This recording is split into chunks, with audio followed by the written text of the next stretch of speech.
Welcome to the July 2023 macro competition. Black and white is our theme, and I have some amazing photographs to share with you this evening. It's going to be a long one, so buckle in.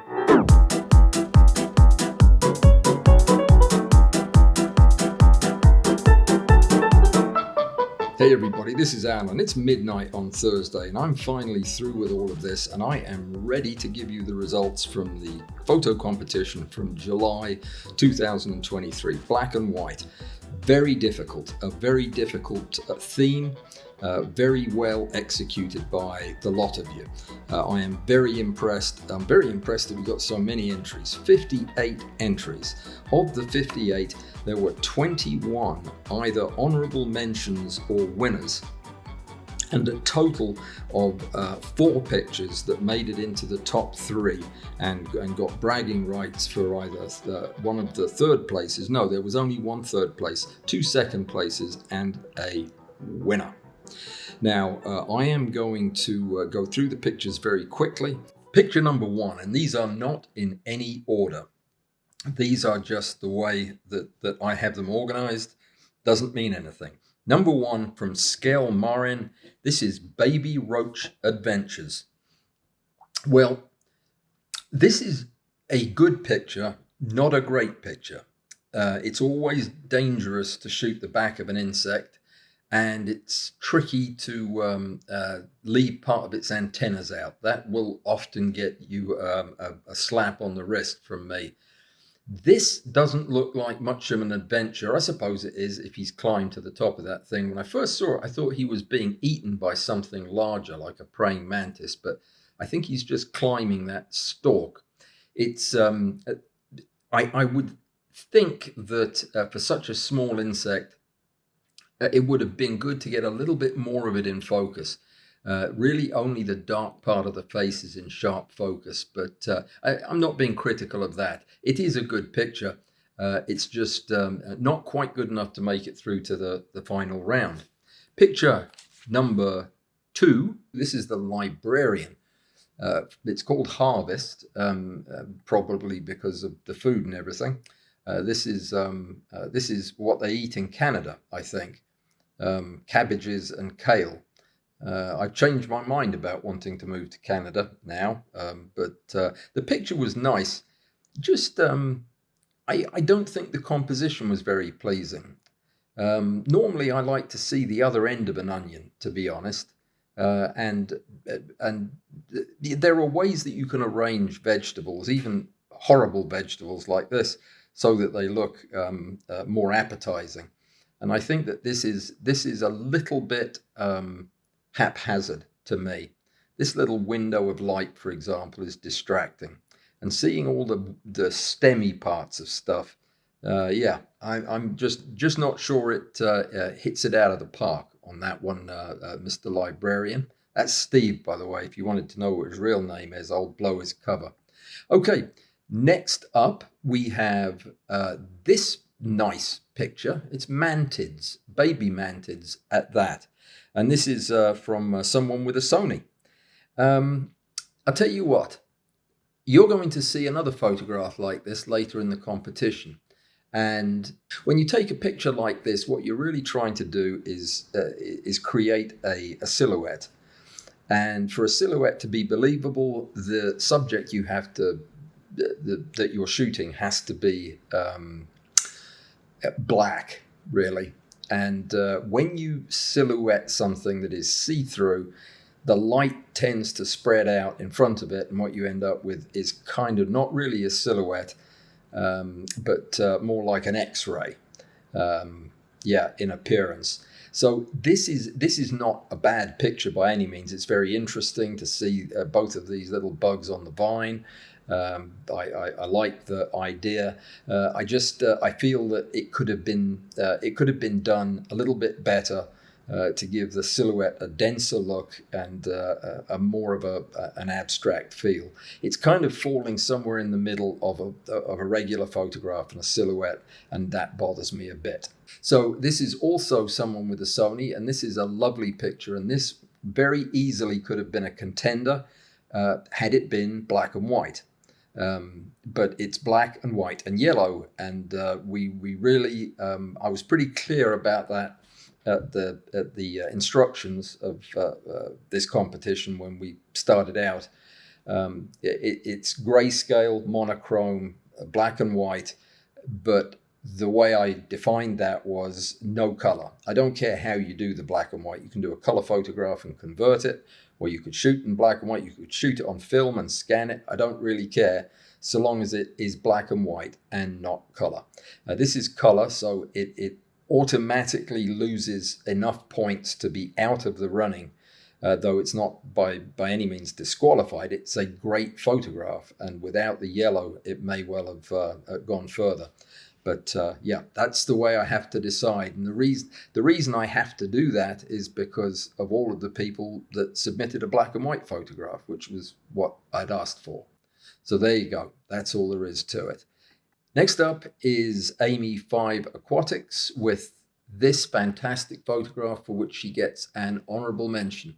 I am going to go ahead and talk about the honorable mentions as we go through them, because there are so many, but they're all well earned. This is a fantastic photograph. I love the way she's anthropomorphized this ant, and this is the focus of the photograph. It's this ant's apparent concern for the fallen comrade. In fact, this ant is probably getting ready to eat the eyes out of this ant if this ant doesn't get there first. The third ant is this ant here, and we don't know if he's alive or dead, if he's getting ready to be eaten or if he's being kissed goodnight. I don't know what's going on, but it looks for all the world like this ant is concerned about this ant, and pulling that off in a photograph is brilliant. Amy, you did a great job with this. The only thing that detracted from it just ever so slightly was this antenna. It's too bright, it's too contrasty, it gets in the way of the photograph. It doesn't look like the other antennae that you can see, so it's a bit off-putting. It makes me focus on it instead of focus on this face. But that's a minor point. This is a great photograph. Well done, you. Next is Hunting for Bigger Prey. This is from Flintfish. This is a good picture. It could have been a great picture, but I'll tell you what, it's a bit too busy, Flintfish. For one thing, the spider is not immediately apparent. In fact, my eyes were drawn to the punched out black parts, which turn out to be ants, which is very interesting. I knew there was a spider in here somewhere. I could see its body, but I couldn't really make out its face because of the way it was blended in with the flowers. Well, it wasn't so much blended in as just well camouflaged. But you can see the thing's eyes here, and it's a lovely photograph, but it makes me think that maybe if you had found a way to get some contrast between the hidey hole and the spider itself, to where the spider would have been a bit more punchy. I guess that's what I'm trying to say. It's always dangerous in black and white photography to go with the same kind of contrast tricks you use with color photographs. You can get away with tucking these spiders into any flower, and they look great because they show up. They are so obviously not of the flower. In black and white, everything starts to look a little bit samey, and if you don't pick backgrounds that are contrasting, your subject gets lost. This is a good photograph, maybe even a very good photograph, but it was the composition, I think, that hurt this one and prevented it from going any further. As hard as that is to say, next photograph will somewhat make up for it. It's the common grey, which is a butterfly, though it's not grey. This is a lovely photograph, and it's very well done.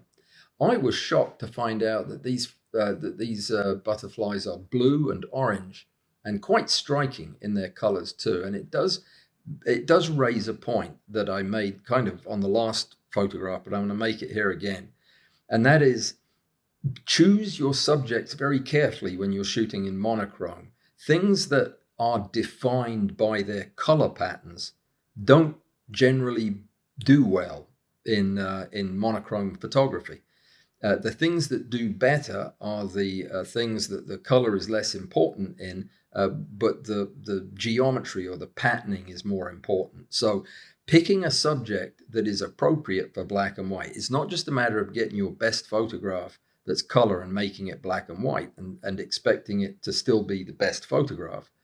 It takes some real thought and planning.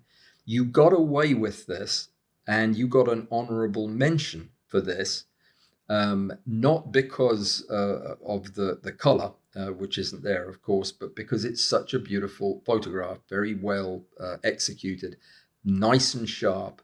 There's a tiny bit of motion artifact in some of the scales down here, but by and large, other than the twitchy antennas, very hard to hold them still. It's a very good photograph. I love the stem that it's on. It's a good piece of work. So congratulations. It almost made it through to the final group. All right, next up is number 8, or the 8th picture. This is Thorn Garden. And Thorn Garden is a kind of confusing image. I'm not positive, for one thing, what I'm looking at. A bunch of spikes of something. Presumably these are thorns. I don't know of what to. Remember, this is B. Tom's photograph, by the way. I don't get to see whatever notes you write. Where if you write notes when you submit the entry, I don't see them because I don't want to know anything about the picture except the picture. And I am going to do the judging based on that. I use your name and everything to figure out who you are when I've judged the pictures, but I don't have access to those notes. So if you write, let me explain what this picture is all about, I won't see that until the judging is over. So I'm still not exactly sure what I'm looking at here, but I am seeing quite a lot of artifact that suggests to me that this was a stacked image. But this, or it could just be a limited plane of focus, I guess. I'm not exactly sure what we're looking at. I'm not sure what the haze is from, whether this is some halo or if it's actually hazy out where this was shot. This is another of several photographs that I'm going to mention in this competition where the frame was crowded. This frame is crowded. I get why it's been done because of the tooth-like projections of the thorns. Image number 9 is a magnolia at a hotel, but it is a very nice photograph by Dave B. And it's problematic in some very subtle ways. And again, it's going to all be related to the black and white medium that we're working in. I'm going to try to exclude all the non-magnolia parts of the picture. So it's hard to say whether this was, I don't know how big the flower is, but whether this was shot as a stack or a single image. But when the star of the picture is the central part of the flower, I think the central part of the flower needs to be better lit than this. I think that you've lost an opportunity to show this detail, and this detail is not in good focus. Of course, now we're well into individual pixels now, but the point is that you have to back off quite a ways for it to look sharp. But the emphasis is very much on the petals, not on the reproductive organs in the middle, which may have been your point, but it does, I think, kind of make for an unbalanced picture. I like the way you've centered it, but I think that there is a problem that the brightest areas on the whole photograph, besides this petal, are these petals that are out of focus and a real distraction for me when I was looking at this at full size. My eyes were pulled down to the right-hand corner all the time. That and this wrinkled petal in the front all conspired to make this close but no cigar. Here's one that gets an honorable mention because it is so clever and so well executed. for a black and white photograph, this globe thistle by Small Stuff is absolutely brilliant.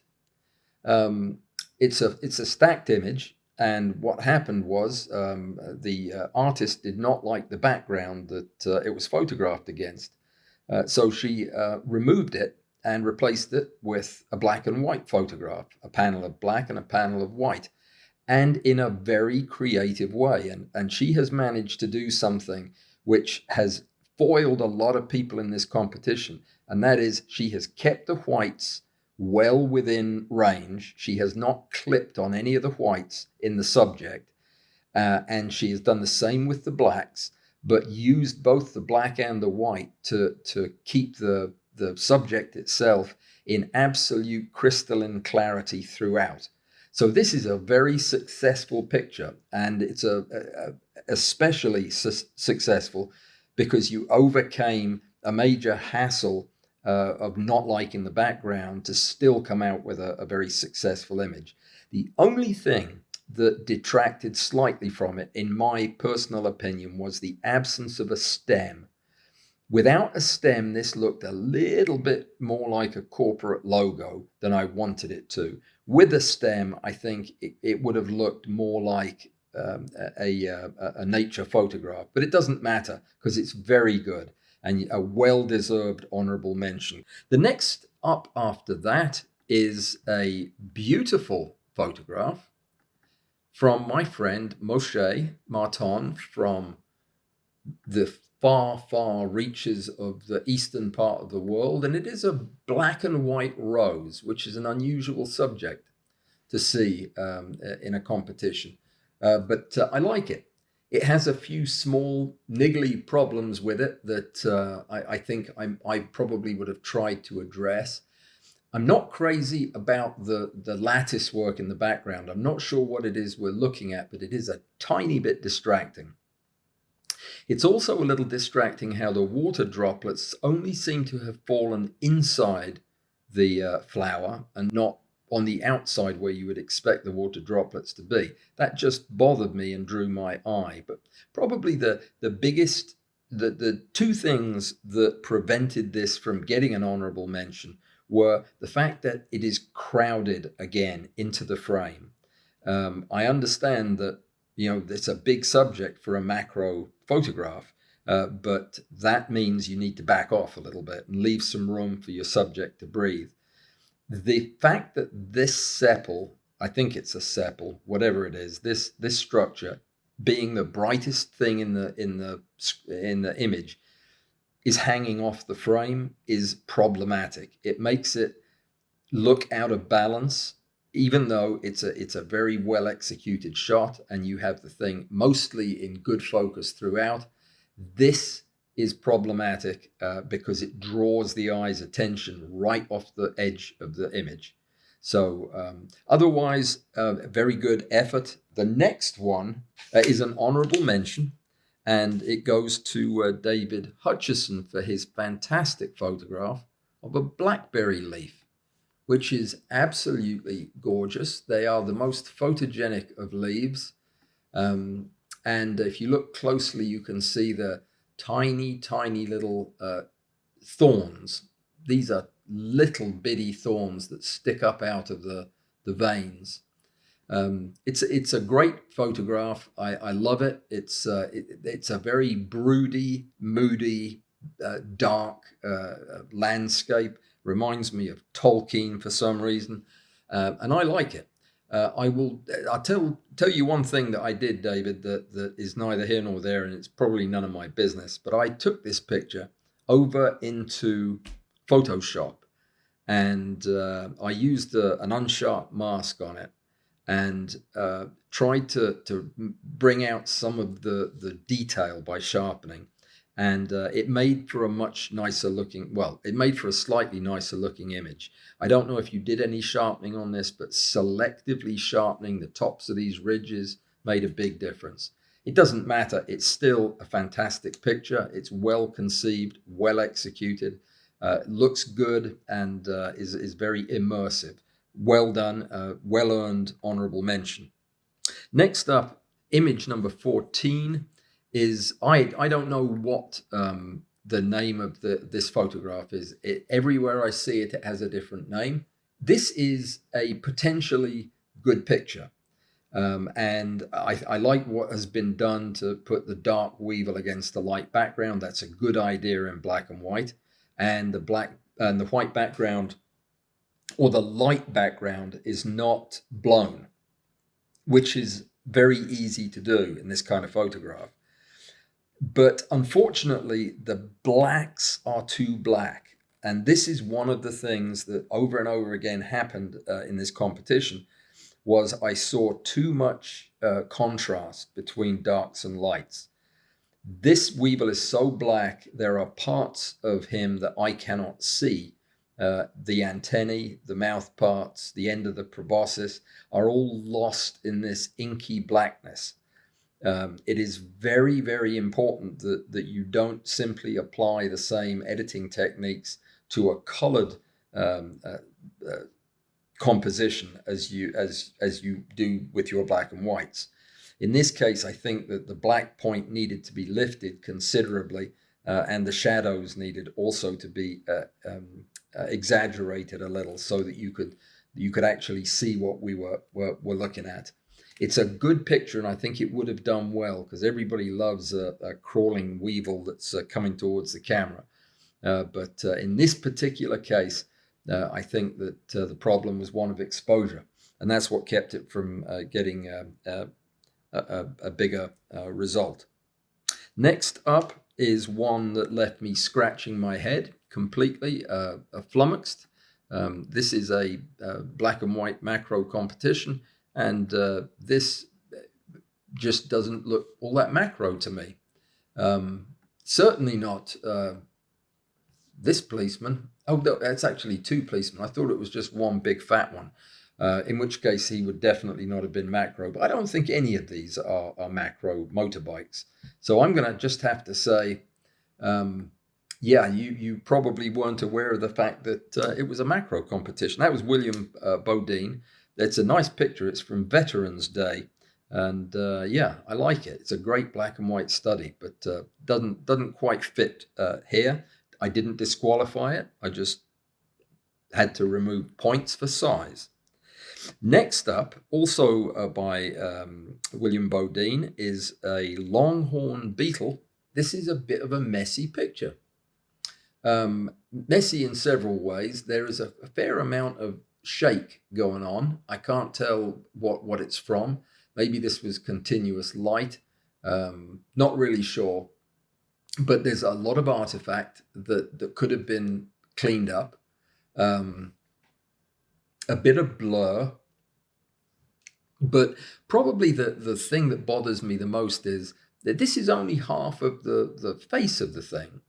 The mouth parts have been excised, which it would be like shooting the eyes of a model. There's nothing wrong with that. You can make a very nice picture of it. But in this case, I think most people are going to want to see the rest of the face, the rest of the head.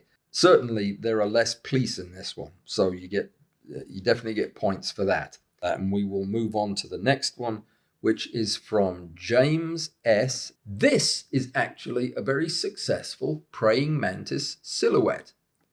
And if you didn't understand what I was saying before about the previous silhouette, hopefully this photograph will make that obvious.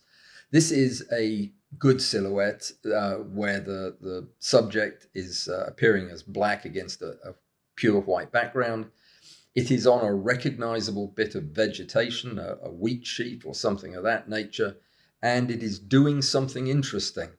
It looks like it's conducting an orchestra, or maybe it's a Simba type figure and it just dropped the baby off the edge of the cliff. I'm not really sure, but it's a lovely picture, well deserving of an honorable mention, which it gets. But this is exactly the kind of silhouette mantis that I was actually expecting to see, and was glad to see such a successful one here.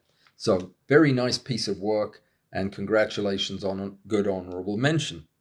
Next up, And this is, if you're keeping track, number 18. This is from Nils, and it is a butterfly. We don't know what kind of butterfly, just butterfly. I think that's going to have to be enough. It's a Norwegian butterfly, I know that. It's very successful picture, lots and lots of detail. There is some soft areas, out of focus areas, but mostly it's from motion of the bug, not motion of the camera, I don't think. The problems are relatively minor, but there are a couple. And it comes down to the whole contrast thing again. What we've done here is put a light subject with dark markings against a light background with dark markings. And there is a highly contrasting flower type thing off to the side. What happens in a picture like this is the interesting thing gets lost in the background, and the eye is instead drawn to the edges of this, especially where the white is behind it. Now, it's not as big a problem around the head area, and it did save this photograph, but I think the choice of the background for a light-winged butterfly was wrong in this case. So next up, also from Nils H, this is the fungus and the fly. This is an honorable mention. This is a nice photograph. Let me show it to you. Here we are. Now, I don't know this for an absolute fact, but I am guessing that this is not actually fungus, but a myxomycete. It looks like a slime mold to me. It looks like some of the ones that I've found, but Alison would have to let us know about that. One way or the other, they're beautiful, absolutely gorgeous, delicate, beautifully photographed, Nils. Love them. I love the fly. It appears to be it's barely visible against the black of the background and the charred stick. But it looks like it's walking away from these fruiting bodies in disgust. I just love the vibe that this gives. It's a very successful, very nice picture. One criticism I would make, this fruiting body is out of focus. I would have cropped that out. I don't think it adds anything to leave it in down there. I would have made my crop down there like that. But that's just me. I mean, you do what you do. It's a very successful picture. I do love this. I would have let this one in because it's part of a group, and it's natural to be slightly out of focus because it's further down the stick. But it's a lovely, successful, enjoyable picture. Gave me a big smile when I saw it. Honorable mention goes to Nils.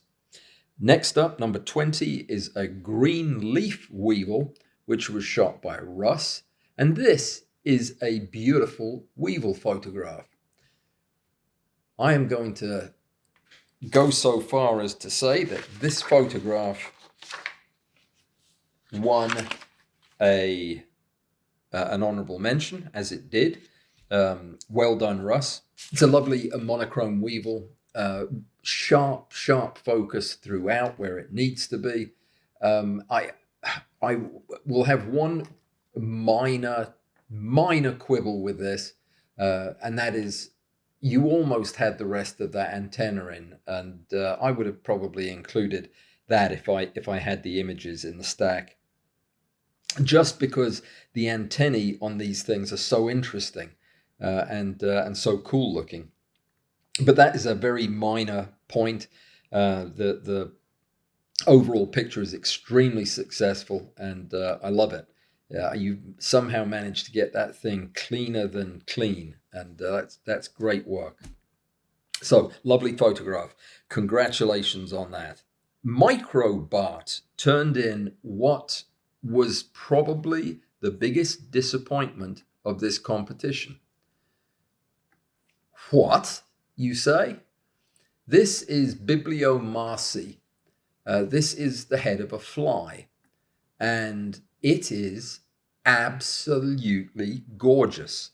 It is beautifully photographed, And yeah, Microbot caught every nuance of this lovely insect, which has been carefully posed. The antennae are symmetrical. It's just fantastic. It is a great photograph. It is not a black and white photograph or a monochrome photograph, though. It has color in it. And that just, I was so crushed when I saw the red. It doesn't show up quite as well on this monitor as it does on my other one, but the same goes for the color, the yellows up around here in the antennae. It's just, it's so close, but I can't in good conscience overlook the color here and and you know, not overlook it where it appears elsewhere. It's a real shame because I love this photograph. It is a very successful photograph. I do hope that you show this elsewhere and that you get some well-deserved recognition for it. But you know, the rules are the rules, and I have to set them and then stick by them. But nevertheless, congratulations on a lovely photograph. Toluca had a couple of pictures, and the next one up is called Low Key B by Toluca, and I love this photograph. It is in many respects like the previous one, except it is completely monochrome, and it is. Do you know how unusual it is for me to see a picture of a bee that is unusual and surprising? This is unusual and surprising. I was not expecting this because it's been processed in black and white. It just looks, it looks different, but it looks clearly like a bee. I mean, there's no doubt about it, but it's well done. I like it. There are things I would nitpick with it, like the amount of detail in the eyes is minimal. I think it's lost in the blacks. So we have a bit of a contrast problem, but by and large, I'm willing to overlook that for the creative and clever way that this bee has been shot. Low Key B made it into the top 8 and ended up with an honorable mention, not one of the numbered places. So that is that's good. Congratulations on doing that. Sorry it didn't get just a little bit further, but it's a beautiful photograph, well thought out. Next, by T-Beck, one of our frequent flyers and a very skillful photographer, took a photograph of a rare meteorite. And here it is. Now, this to me means, well, nothing. So what I'm seeing is a bunch of different types of material globbed together into a rock of some kind. Because I don't know anything about this, I find it more confusing in black and white than anything else. I really would like to see in color what these colors are, so I could at least guess at the minerals. I guess this falls in the category for me of something that unless the viewer knows what color he or she is expecting, I would avoid things that are very significantly colored like this. So that, I mean, assuming that it is, that the colors are important in the actual picture, I would tend to avoid it. But, you know, the mineral folks among you are probably looking at this and saying that's an absolute cracker of a photograph. And indeed it may well be. But yeah, you just have to bear with me. Moving on, we have Bumblebee Dangling, also from T-Beck. And this is a nice photograph. And it's not just because it's an insect and I understand it. It's well done. I love the very unusual presentation of the bee on a curved stem that's horizontal like this. You normally would see this somewhat corrected to either a diagonal or a vertical. But in this case, I love the way the bee, it just gives the bee heft and weight. The wing is the sharpest point in focus, and it's good to have something close that is in sharp focus. I wish more of the head were visible though. That is really, with bees, it's the hairy eyeballs and the colored puffs of fur around their neck, and of course the hairy extremities. So a lot of the interesting parts of this bee are obscured by the flower. And because of this being a monochrome photograph, the flower itself is not particularly fascinating because of the black and white. So it's still a very nice photograph, almost a keeper. This becomes the next photograph, and it's by Ingolf Kuntz. This is a robber fly, and it is an interesting photograph and not one of my favorite studies by Ingolf, who is a remarkable photographer. These robber flies are filthy. They all are. They are sloppy eaters. They get themselves covered in the entrails of whatever they're stabbing and eating. And they just always look like they just rolled out of the bed. So it's hard to make them look much prettier than that. But for a black and white photograph, this just about does all you can do. I love these rays of light coming in from below, and I hate them.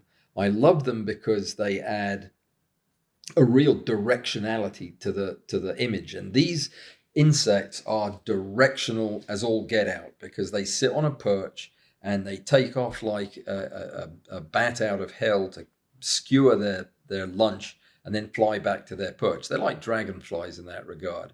And having the light coming along the same trajectory it's going to fly out on does look really cool. But unfortunately, it's washed out the legs to where I'm not exactly sure what I'm looking at. And I think it's a minor problem, but it did keep this from getting an honorable mention. That and the fact that it's a dirty insect, but what can you do? I mean, it's a dirty insect. It's shot alive in the forest, so if it isn't going to keep itself clean to win the competition, then I'm certainly not. 27, the next photograph is a big-headed ground beetle, which I had never seen before, and this is brought to us by MRW 2700. It's purely coincidence that this is also image number 27. This looks like a crawfish from hell or some such. I love the misty looking ground and the pose and just the majesty of this beetle. This is one of the largest terrestrial beetles in North America. And it's a beauty. It really is. I wonder what color it is. It reminds me very much of bamboo weevil. Yeah, I have a bamboo weevil that's about that big, I think, if I've got the size guessed right. They grow to about 4 inches. Pretty horrible looking things. But that's what we have here. And this got an honorable mention because it is just beautifully shot. It's a nice studio shot. It's in sharp focus. It's well done. So bravo. I'd love to see that in color.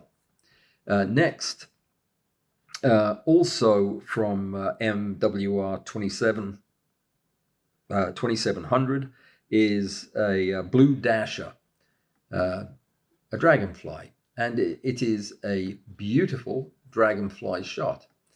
It is an unusual take on it. My preference with dragonflies is always to because they're so still most of the time. I mean, they'll sit there with their heads swiveling a bit from side to side, but usually they'll let you focus your camera well and maybe even shoot a short stack. So this is one of my favorite insects to do field stacking with, and you may indeed have done that. I'm guessing that this wasn't stacked just to get the head and thorax. So this is a single shot, probably with a macro lens, maybe a 2:1 lens. We have lost quite a bit of detail in the eye. You can barely make out the individual ocelli, but that's not a problem because it's a very effective picture. Lots of detail in the thorny extremities, and focus dropping off as you go back. You can see the plane of focus does catch this near wing, and this is an older dragonfly that's been flying around for a day or two, and he's got his wings somewhat beat up. But the head is in good focus, and you can see the three simple eyes on the forehead. These are used in evading trouble from robber flies as well as hunting. So it's a nice picture. It's very successful, well framed. It borders on crowding the frame just a little bit, but I wouldn't make a big issue with that. So next up, good showing from MWR 2700 on both of those. Next up is Primitive Dan with this Dead on Arrival. DOA is the title of this, and it is a dead wasp hornet. I think it's the yellow jacket, actually, from the markings on the back. Now, let me get it full size so you can see it. You really want to go to great lengths to make your dead insects not look dead when you photograph them like this. So I would either crop around these extremities or relax them and extend them a bit. We have a bit too much shadow on this side of the bug. It would be nice to have some light in here and maybe have the other eye drop off into shadow. I think I know why you didn't do that, is because this eye is in not very good shape. This is a dead wasp though, and if you have a dead wasp, its eye needs to be in good shape. That is kind of the point of shooting dead wasps and not stingy live ones, is that you can clean their eyes. And a little Decon 90 would have taken all of that grummus off the eye covering and made it shine. And you may not have that. You've done a wonderful job of everything else. It's very clean, and it's a good pose, with one exception, and that is the left antenna is missing a segment, and that just shouldn't happen again when you're posing a picture in the studio. You really need to compose it so that if you're showing an antenna, show it all. If you're not showing an antenna, don't show any of it. In this case, we've got 95% of it, and then just a sliver of it is being cut off, and it looks unbalanced. So very close to being a very successful picture. Next up, last month's winner, Meadow Brown, is the photograph that was submitted by Gerald H. Let me get that open. It is another butterfly, but this one did not suffer the same misfortune as Nils' butterfly because Gerald has very thoughtfully put this darkish looking butterfly against a nice light background. It gives plenty of contrast. It's a very sharp shot with lots of detail around the head.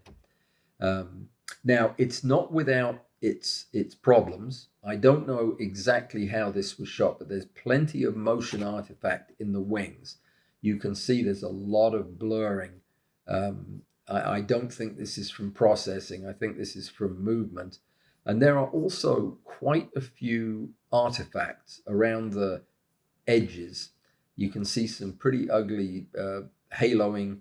I know we're down to pixels there, but don't ever ignore the foreground or background in your photograph. In this case, there's a lot of stacking artifact, probably from the PMax getting blown after the boost in the contrast. So this does spoil the picture a bit. If you can just look at the subject, not so much. But part of my looking at all of these pictures is looking at the backgrounds and the foregrounds too. So this is close, but yeah, it needs a little bit more work to make it through to the end. All right, let me see. Next up is Baby Elephant Walk, also by Gerald H. Now this is a photograph that went through to get an honorable mention. It is a pair of weevils in flagrante delicto, I believe. They could just be doing piggyback rides, I don't know. They probably don't call them piggyback rides because piggies are about the size of planets to these things. But nevertheless, it's a nice photograph.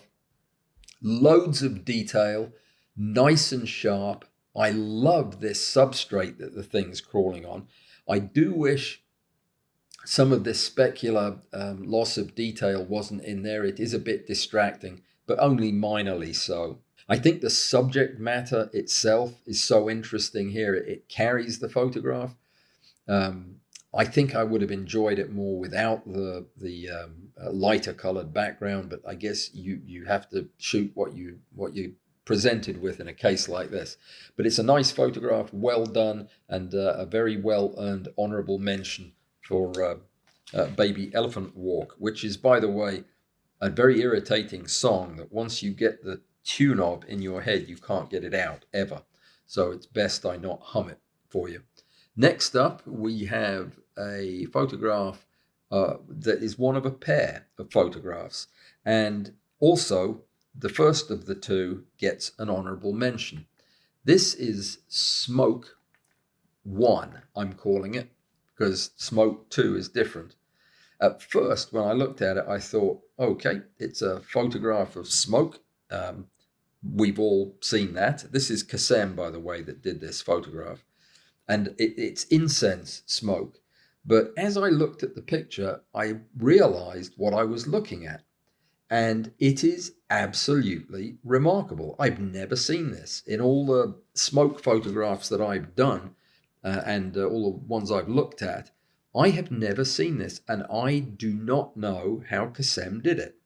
But look at these concentric sheets of smoke that are curling on themselves. This is like a roll of smoke. Here's a single sheet. Look at it. It's gigantic. And I don't know how this is done. It must have something to do with the way the heavy incense smoke is coming off the burner. But for the life of me, I've never seen anything quite like this. It looks like a tornado almost. Yeah, it's beautiful, and it gets an honorable mention as much as anything because I'm just intrigued as to how it was done. And let me show you the second one, which is another beautiful photograph that shows much the same, though in a completely different way. And this one didn't get an honorable mention, though it could easily have done. And let me move it so that, well, no, that's not going to do it, is it? Okay, well, here what we see is the same as we saw on the other, only these sheets are now raveling and unraveling to make further sheets all the way up. I have seen smoke do this double curlicue, but I didn't realize that there was a connection between the two sides of what I was looking at. So this is a really impressive and remarkable photograph. I don't know how this was shot. You have to get everything right. Your shutter speed, your ISO, your lighting has to be completely all over it to get this kind of clarity. This is a fantastic photograph. They are both, look at this. Absolutely amazing, these tubes of smoke. Yeah, I intend to get with Kassem to find out how in the world he did this so that I can do a video on trying to do it myself, because this is absolutely breathtaking photography. Very nice. And it tells you something.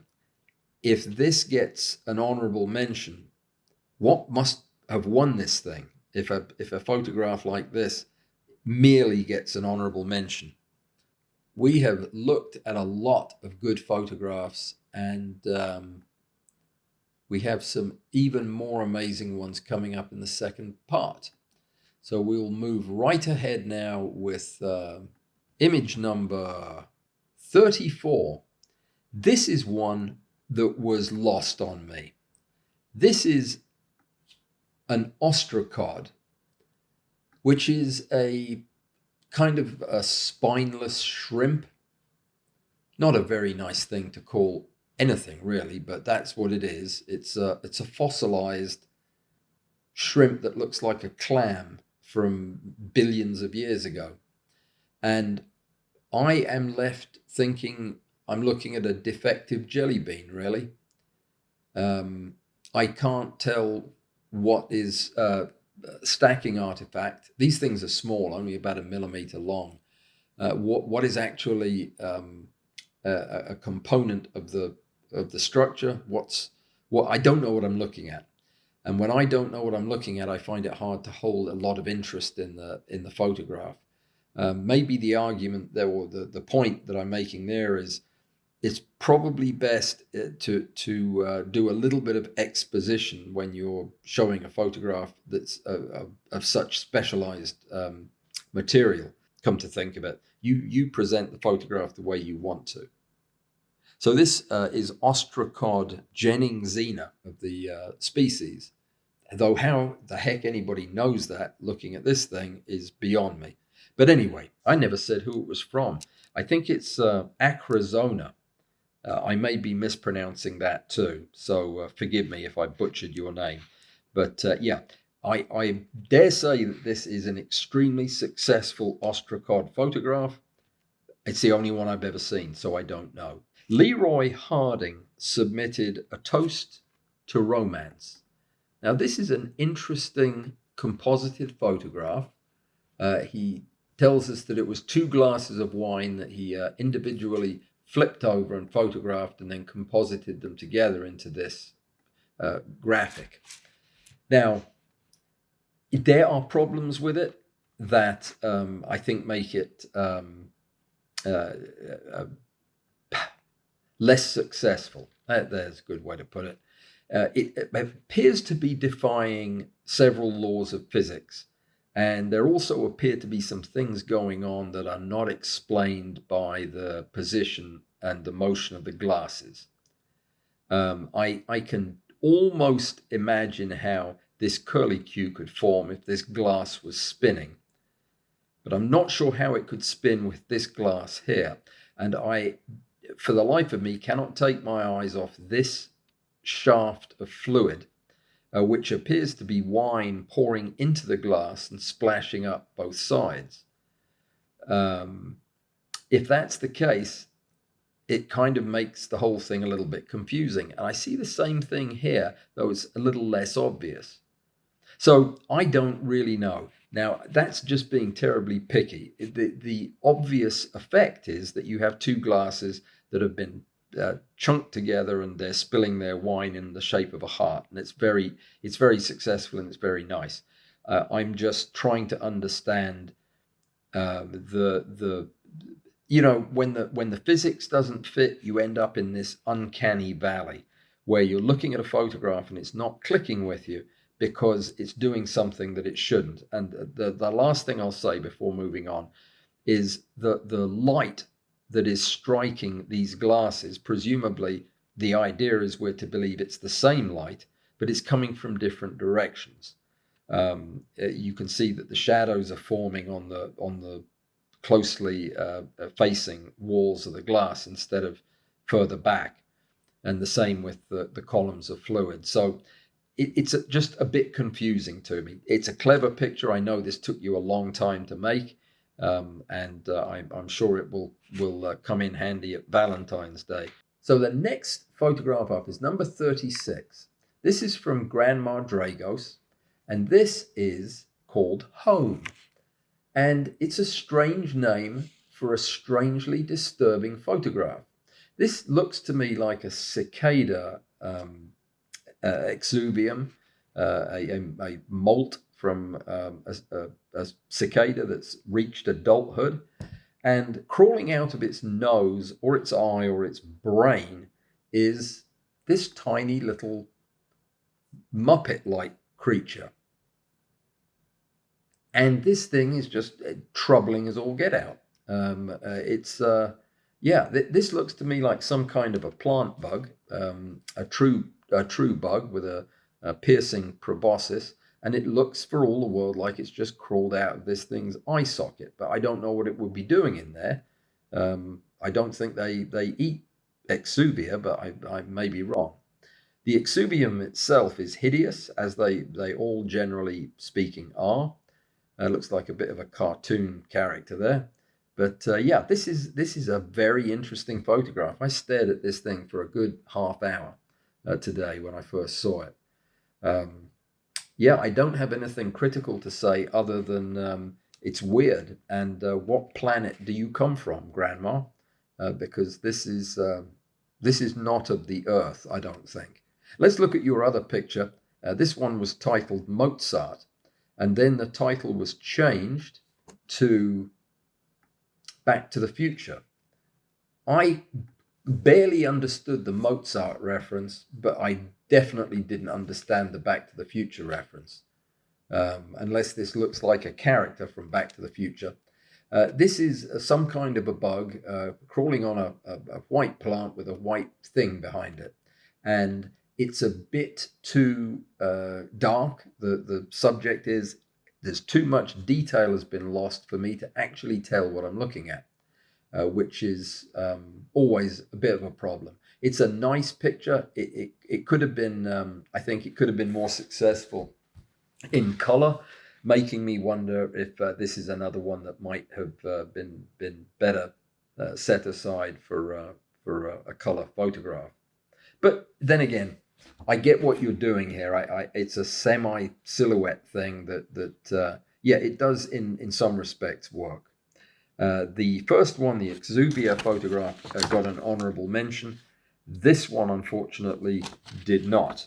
So here is Illumination by B. Fine. This is a quartz crystal on a reflective black acrylic, I'm guessing, or glass surface. It's one of those photographs that was shot in the studio. Sorry about all this moving around. There we go. It was shot in the studio, so the author had complete control over all of the lighting. And when you have complete control over all of the lighting and the motion of the subject and the position of the camera, you really have high expectations for the quality of the image, and it mostly does provide that. But when you get really close in to pixels, there are some areas that appear not to be in focus, and that, I think, is problematic. So much of this is in focus that I think it would be reasonable to assume that you were planning to get the whole thing in focus. If you weren't planning to do that, then leaving parts out of focus is probably not a good call when you have this much of it sharp. It's very interesting. I spent a long time looking at this one too. I love crystals and the way they form, and these are particularly gorgeous. So it was a good crystal, the mineral photograph that didn't get into the finals this time, but was close. All right. Next up is image number 40, which is a bizarre black and white photograph of a lanternfly from the front. Now, you'll forgive me if when I saw this, I thought it was possibly a one of those F-22 Raptor fighter jets that had flown through a tennis ball machine and got a lot of them wedged in its intakes. But this is a horrible looking creature, but a very interesting looking photograph. Now, this is one time where by using black on black, you've really dumped a lot of the detail from the photograph that would otherwise be there, but it works in this case. In other pictures it hasn't, but I think because of the light contrast areas, it does work for this picture. So yeah, it's very interesting. Not interesting or strong enough to get an honorable mention this time, but certainly interesting enough to keep my attention on it for a while. Next up are a couple of photographs from Zeno, and these are, first of all, a $20 Gowden's, which I am assuming, based on the photograph, is some kind of a coin worth $20. I don't know that for a fact because I know nothing about numismatology or coins for that matter. But this appears to be a dollar coin of some kind, and apparently the author found this in the trash, which is not the kind of thing I generally find in trash, but well done you. The picture's too dark. I mean, I know that this is black and white, but it's too dark for me to really see what I'm looking at. I can see only the vaguest of outlines of the coin and very little detail. You may well have been trying for that effect, in which case you nailed it. But yeah, it's. I think there's a reflection here. I think that's what that is intended to be. But I think it's a little too low key to work for me. The next one is titled several different things, but I think Trust America was the title that we ended up with, and this is a more successful picture. This is actually a very nice depiction of a bill. I don't know what denomination, but one of those $1 coins, a Susan B. Anthony, I think they're called, something like that. But yeah, this is nice. I like the detail. I like the fact that you have monochromed it, so we're not getting the usual green detail that you'd see in this photograph. This is an unusual perspective, a refreshing look, and lots of nice detail. It's well shot and it's sharp. So congratulations on that, Zeno. Didn't go for the first one as much, but the second one was a really nice one. Image number 44 was from Toluca, and it is a very typically Toluca type of image because it makes me think. It is a dead leaf, I guess, but I don't know a dead leaf of what. At first, I thought I was looking at some type of a trap made of wire mesh. But the whole thing apparently is a leaf, but it does appear to be hollow and curving around on itself. And I have no idea what it is. Yeah, one of the strongest parts of this image, and it's maybe part of the problem with the black and white, by the way, is I'm looking at this on a screen in a very bright studio, so it makes the subtlety harder to see. But when I was judging these pictures, I was in a very dark room, and you can see the background of the wall that this is sitting on, and it's very moody and atmospheric, and it added a lot to this picture.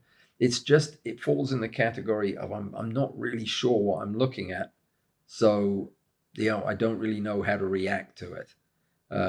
But it's obviously technically well shot and a nice photograph.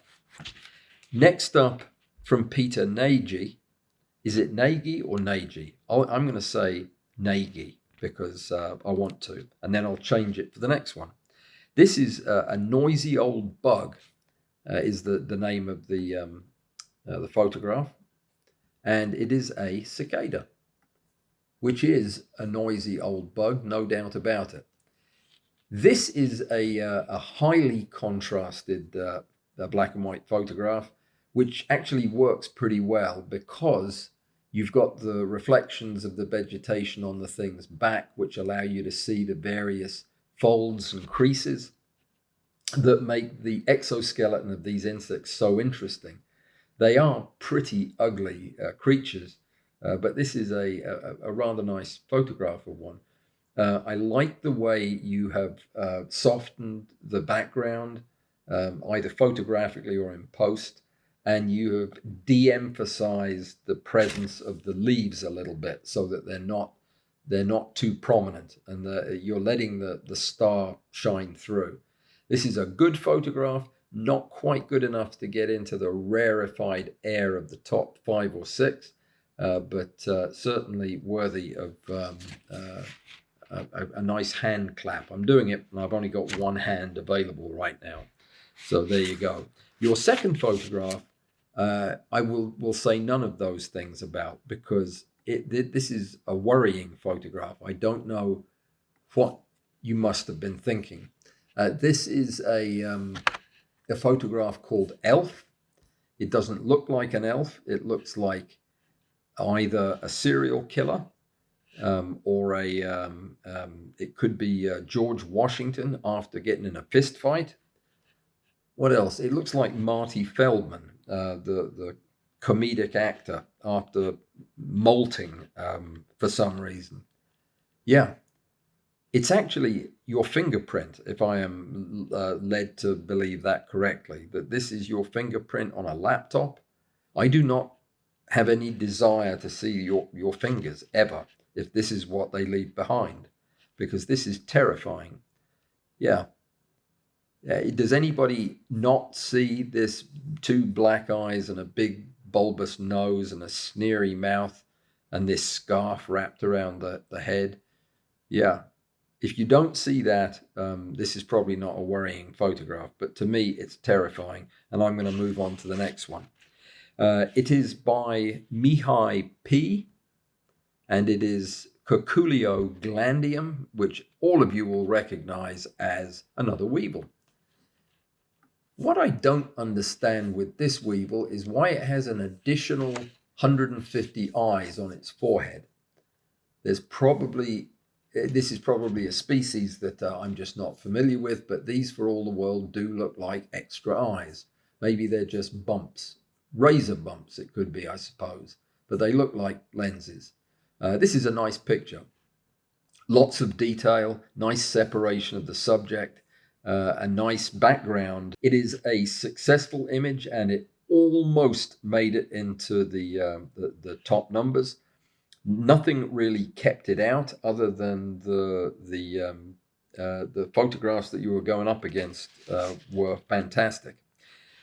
Image number 48 is a 3-eyed mantis. This is the second photograph by Skell Marin. I'm a bit confused by the title, as one would be. You're calling it a 3-eyed mantis. I can see 5, which would be the normal number of eyes, I think, for a praying mantis. We'll have a closer look, though. Maybe a 3-eyed mantis is actually what it's called. I can't get the thing to zoom in. There it is. Yeah, so we have 1, 2, 3, 4, and 5, which is the correct number.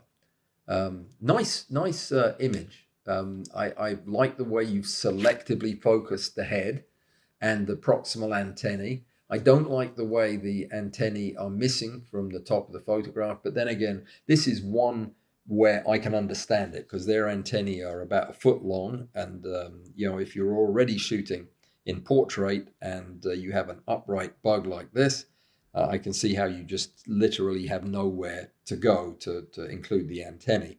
So no problem there. You've got the mouth parts beautifully, and they look particularly creepy because you managed to maintain this lovely outline of the face. So this is a nice picture. I like it. The question I had to ask myself was, did we need to see the complete out of focus body? And only at the very, very bottom is anything else even approaching focus. But I decided in the end, yes, it really adds to the menacing, towering look of this bug. It's a very successful photograph. It nearly made it through to the honorable mentions, but not quite. We've only got a few left. We're making good progress. So next up is from Larry Strunk. This is the rose and the nymph. He's incorrect about identifying the creature, which is obviously, as anybody could see, a sheep right here. But this is the rose, and I'm having a hard time deciding what it is I love about this photograph, but I do love it. I think it's the incredibly shallow depth of field, giving us just a glimpse of the surface texture of the rose. You can see the focal plane marches across this part of this petal, and our sheep is actually standing right in the middle of the only other part that's somewhat in focus. He's recently had his hair done as well, as you can obviously see. So there we go. It's an interesting photograph. Something you don't see very often is a sheep this small. But well done, Larry. Didn't get an honorable mention, but it was close. You had a second photograph too, and it was titled Elderflowers. So this is Larry Strunk's image number 2. Now, the problem here is one of the OCD judge primarily, and that is that you have none of these elderflowers in focus, and I want to see one of them in focus, and I think our brains want to. I thought that we had one here, but this has got one anther or pestle and mortar or whatever it is that's out of focus here proximally, and all the others have the same, partially in focus, partially out. It's pretty study in black and white and in interesting contrasting shapes, but as a photograph of elderflowers, I really wanted to see one of them in sharper focus. It couldn't hold my interest without it. So it's close, but no cigar. Next up, we have a couple of photographs from M. Garcia F., one of which is this ant that I'm getting ready to show you.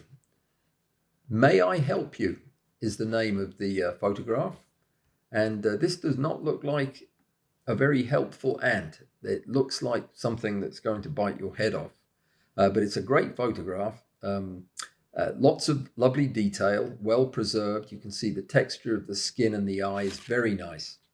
There's a little bit of hazy artifact around the hairs.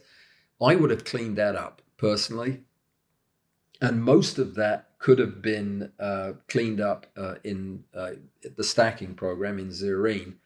If you stack this as a PMax and a DMAP, the DMAP would have had this mixed in, and the PMax could have stripped it all back out. This was close to making it through to an honorable mention, but for a couple of small niggly things that I wish you had addressed. Probably the most important, if you haven't guessed already, is clipping the antennae off is problematic. This ant is all about the antennae. It's its most appealing feature, that and its eyes, and the little crook at the top where the thing bends and falls down would have been in focus.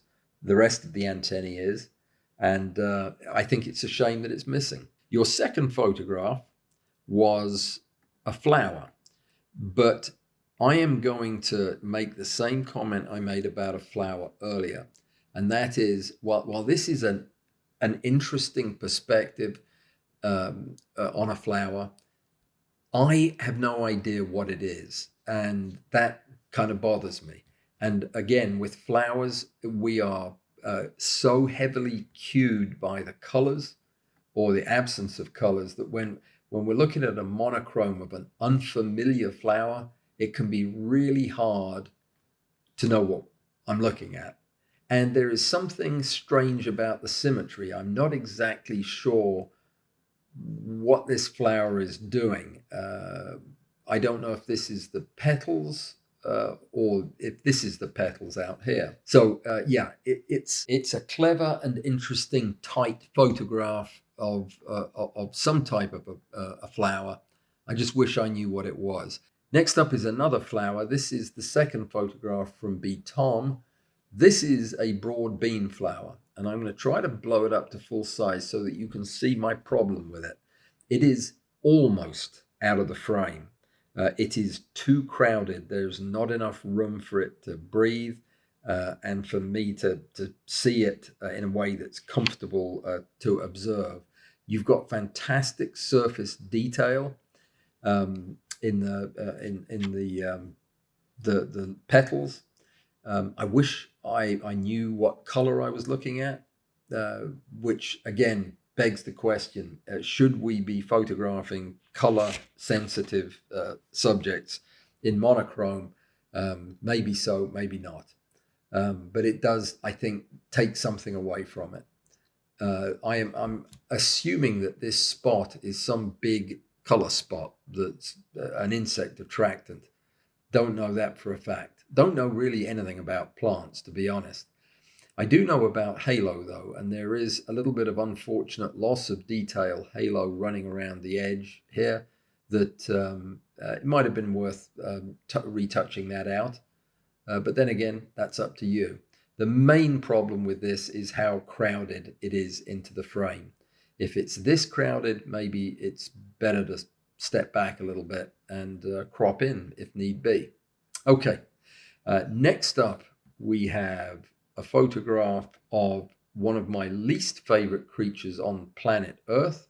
It's an eastern lubber grasshopper, something that we are plagued with in my part of the southern United States. These things are horrible. They creep around in the millions during the summer and just cover the ground. These stripes are either yellow or red, depending on how old the thing is. And yeah, they're everywhere, and they're nasty and slow moving, but the photograph is very nice. I'm going to say one critical thing about it, and that is your focal plane was almost perfect, but you lost this part of the hind limb, which is one of the more interesting features of this grasshopper, especially as it gets older. This becomes more variegated. You also lost focus on this antenna and the very cap of this eye. Everything else is in sharp focus and looks good. I mean, it's really in good focus. You can see all the detail. Just losing this where the light is falling is a little bit unfortunate. So it keeps it out of the honorable mentions, but it's still a jolly good picture.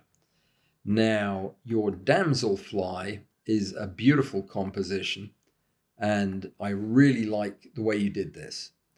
It has a couple of problems, but the composition itself is fantastic. It's very unusual to see the full curving piece of the vine crossing the image like that.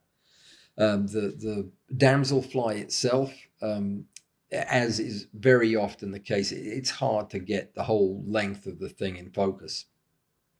But providing you're getting the important bits in and the bits that are out are far away, I think it works. Certainly you got the stick in focus. Next up is from Avery Cox, and this is a longhorn beetle that, if I am understanding the notes that I just read in the submission, that this beetle was actually shot under a compound microscope. I don't know how that could have been done, frankly. I suppose that there might be a way, but this does not look like a microscope photograph. It has far too much depth of field. But anyway, it's a very successful picture. Apparently, the story is that this was Avery's first time ever using Photoshop to do post-production on a photograph, which I find amazing, if that's the case. It's a shame about the right forelimb being out of focus with everything else in such good focus, but I think it works. It's not that big a deal. We've got a little loss of detail in the shadows, and I would probably have raised up the black point here as well, just to stop the clipping in the darker areas. But yeah, I really would like to know how you shot this to be able to get such a dynamic looking, a live looking insect with a compound microscope. But it was on the verge of getting an honorable mention, just didn't quite pip out the others.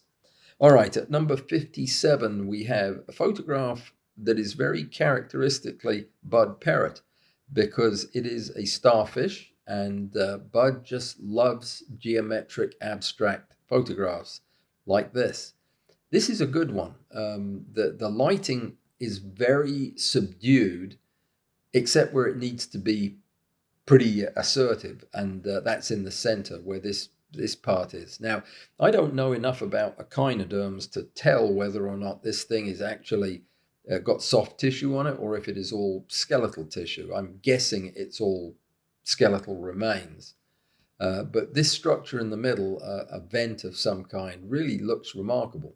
And the zoomier in you get, the more remarkable it looks. And there's all kinds of fun details lurking in the shadows. It looked at first sight like it was going to be too dark and that I wouldn't be able to see anything. But no, it's just dark.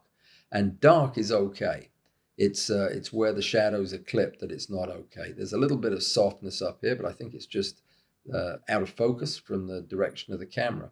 I'm guessing that the spines have their motor muscles that hook into these grooves. Don't know that for a fact, but that's what they look like.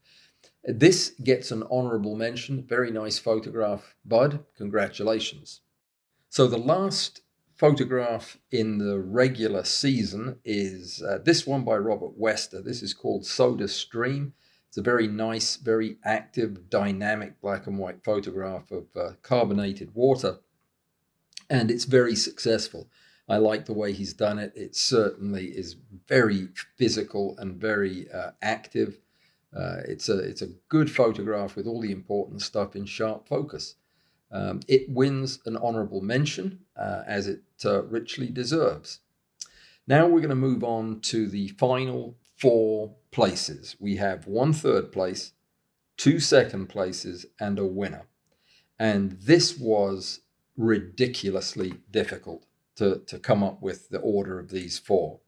But I am going to put in the 3rd place by itself the long-jawed orb weaver spider, a photograph by UAE photographer. This is an astonishingly successful spider photograph, and I love it. It is unique in how much like a charcoal or pencil drawing this spider looks in the selective focus shot that the artist got. It's a single shot that was taken when the spider appeared and then rapidly disappeared. So this was all he could get, and he just absolutely nailed it. The important parts are in perfect focus. It looks like something a graphic artist would have come up with. It looks improbable because these spiders do look improbable. I've photographed them quite a bit. And this is just a very nice example. Very well done. A strong 3rd place win for UAE photographer. Congratulations. There are 2 photographs that won 2nd place and are sharing that honor. And in no particular order, because they're both phenomenal photographs, is this incredible piece of work by Wilf Meyer. This is called Plane Shaving. And it is the edge of a specialized wood plane. This is the blade as it is cutting through a piece of lumber and creating a shaving, a very thin shaving of wood that's curling up inside the plane. Now, this is a difficult photograph to shoot anyway, but The reason I love it so much is if you just stand back from it for a second and look at it again, a few weird things happen. For one thing, it turns into a photograph of William Shakespeare peeping over a wall to look at you. You cannot unsee his big white forehead and his nose and his eye peeking around the corner of this curved shape. Either that or it's Queen Elizabeth, I can't tell. But the face is absolutely unmistakable. And it just looks like a piece of modern art. It looks actually very much like a cubist painting. In fact, it may be a cubist painting I actually have seen, but the point is there is so much going on in this photograph, you can't help but notice all the detail. For example, I need to find out what exactly kind of plane this is that the author is using, because I'm not sure I understand how the wood can be this compressed where the plane is running through it. This is I think they call this the dog, or it might be the I can't remember. I think it's the dog that the blade lies on, and this blade is reversed. It's the bevel is down, which explains, I think, some of the compression of the wood. But yeah, I need to get to the bottom of this. It looks to me like this is a chip breaker, but it might not be. I showed this to Rick last evening, and he didn't think it was. He thought it was just the angle of the blade, but that's too thick for a blade, I think. Too thick for any blade I own anyway. But then again, I don't see the line for the chip breaker. So anyway, the author's going to have to tell us what's going on here. But it is a beautifully successful photograph, a wonderful play of light and shade and shades of gray. It tells a great story. It is a woodworker's photograph. I love this picture. It's a cracker. So this won second place, but it won it in a tie. Also in second place was Hidden Between the Thorns, a photograph by Ingolf Kuntz, and an incredibly successful photograph. I don't think I have ever seen a photograph taken with this style and this arrangement of elements to where it looks exactly like a plate out of an old natural history textbook. This looks like a line drawing that has been done to illustrate a page on beetles from an old textbook. It's absolutely beautiful. This is the way black and white photography should be done. There is so much nuance and detail in this picture that you really don't need color to make it sing. This is a very successful photograph and definitely one of Ingolf's crowning achievements in this competition. And my goodness, he has put in a lot of crowning achievements. He turns in some awesome photographs, but this one just takes the cake. It's absolutely beautiful. And there is actually only one photograph that had more of an impact on me as the viewer, and that is the one that won this competition. And I have to say that it is about time that this winner was recognized for the incredible work that she's done. And this particular photograph wins the prize this month. It's titled Springtail by Amy 5 Aquatics. And you just have to have tried to photograph a springtail to have any idea how good this photograph is. Again, it is best viewed from a little bit of a standoff so that you can see the improbable situation of this little springtail hanging by its chin off a piece of detritus. The face is in perfect focus, which for something this size is nothing short of miraculous. 3 of the extremities on the left are also in focus. The fact that the body is not is of no concern. To capture a springtail as it clambers over a piece of bark like this, it's just so difficult that the mind boggles. This photograph has made me laugh. I've showed it to a lot of different people. I'm going to send it to Andy Murray, the mesofauna expert who visited with us a couple of years ago. I know that he'll get as much pleasure out of this photograph as I did.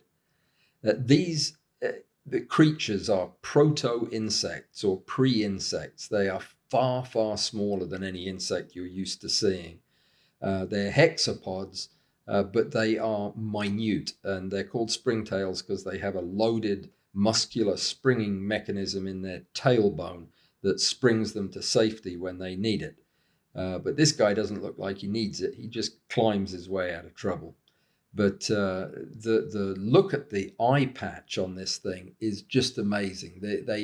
This is actually only made up of a handful of eye cells that form this light sensing organ. There's not much to it, but to see it so sharp is surreal. I've spent several months trying to photograph columbola this well, and have had no success with it. This is a fantastic photograph, and Amy, you have deserved this win for a long time. You have consistently put in such good quality work, and this really is a step up in your game. I'd love to hear about how you captured this image and how many attempts it took to get it. But this is a great achievement. Well done. You are the winner of the July 2023 macro photo. So the winner of the 2023 macro photography competition, the theme being black and white, was our very own Amy 5 Aquatics, with this wonderful photograph of a springtail climbing over a piece of bark. I hope that everybody can appreciate how difficult this picture was and how well it's been done. But my goodness, what a competition this was this month. Every month I get more amazed by how advanced your photography is. Everybody. The level of images that we've seen develop over the last couple of years is just amazing. And I thoroughly enjoy it. I look forward to it every month. This month, the subject is equally difficult, possibly a little less so. It's liquids. We talked about it at the live stream today, but providing the star of your photograph is macro and liquid, you're onto something. So get busy with that. That's going to be for the month of August. And then in September, it is going to be enchanted flowers. That is going to be judged by me. Nope, I'll just be here making the tea. And Angie's going to do the judging. She will be our guest judge. This is the second time she's judged a flower competition for us because she's the best. And she and I are going to get together between now and the competition beginning and have a brief discussion that we'll record on how to win a competition on enchanted flowers, because she'll know. She's the judge. So you need to listen to her, because whatever she says is what she's judging on. So she'll be joining me in a few days for that. What do we have coming up next? If you're a member of Patreon, we have a Pzoom coming up on Saturday, which is currently 1 day from now. By the time this video gets out, it might be less than that. So yeah, this one is open. The first hour is open to anybody who wants to come. So if you're a YouTuber and you are hearing about this and you want to come to a Pzoom meeting, it's my Patreon Zoom meeting. It starts at noon on Saturday Central Time, and there is an invitation in the show notes, both for this video as well as for the video of the live stream from earlier today. That is it. I'm going to sign off. Thank you so much for your support. Thank you so much for submitting photographs. Congratulations to everybody that did. There were so many good pictures. I wish I could have had all of them that win, but you can't. you've got to have the best win. And that was Amy 5 Aquatics. What a great photograph. I'm going to leave you with that picture and a little bit of soothing music to close out the day. So let's wrap it up with one last look at Amy's fantastic photograph, and I will see you guys in a few days. Take care, stay safe, and be well. Good night, or good morning. It's both.